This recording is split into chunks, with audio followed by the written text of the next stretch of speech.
Boss battles. Basically every game has them, for better or for worse. They're one of the few staples of gaming as a whole. But there's no bosses more iconic than the final boss. Sure, you got your average Bowsers and Eggmans, and those fights are cool and they're plenty iconic, but most of the time they're just a big mean guy to beat up. I want to talk about what makes a boss achieve that god tier status. Not just as a fight, but as a character. The kind of fight you remember for ages to come. The rawest bosses need to be posing, memorable, and have a bangin' soundtrack. Let's start with a favorite example.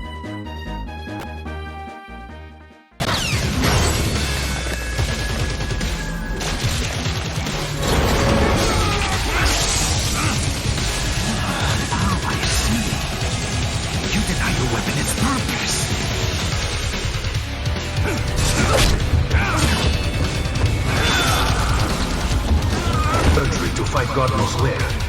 How else would you provide for your family or your country?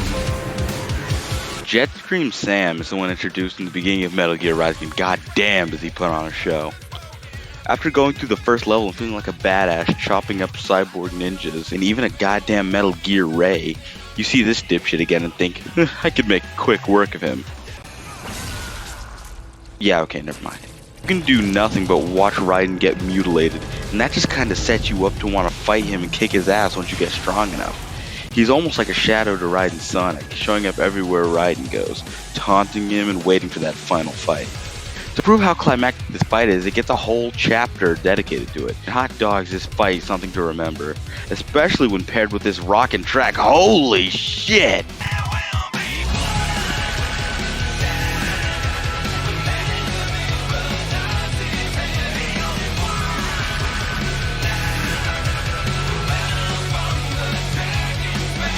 Okay, anyone can make a cool rival. But how do you make someone that you just want to punch in the face so badly because they're just such a goofy douchebag? Super Macho Man. He's just a cartoon dipshit. He's got the looks, he's got the power, the women, the money.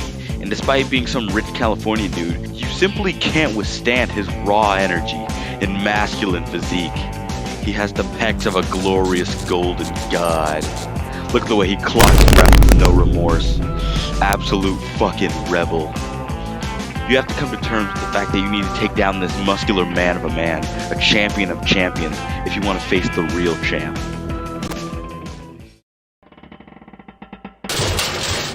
Porky's an asshole too, but the kind you just want to see die.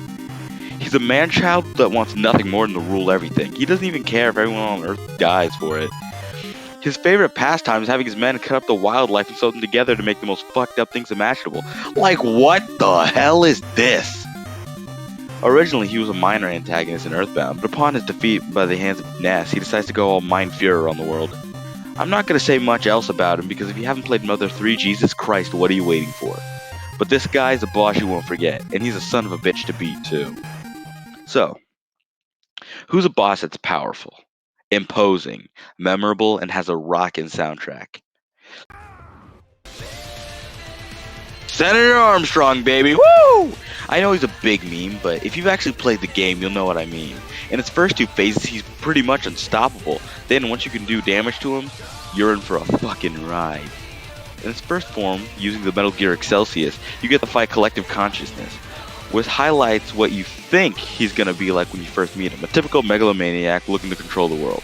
But after you beat him, you realize he's a man of action, trying to make a truly free America. But he's also using child soldiers and 9/11 scale catastrophes to accomplish that, so you gotta give him the back end of the trash can. But good luck with that. The second song highlights that him and Raiden aren't so different after all, but due to the differences they have to fight. And God, I forgot how much of a godsend this boss fight is. There are plenty of awesome bosses I didn't talk about, and hey, maybe I can save that for another video if this one does alright. That being said, I'll see you guys on the flip side.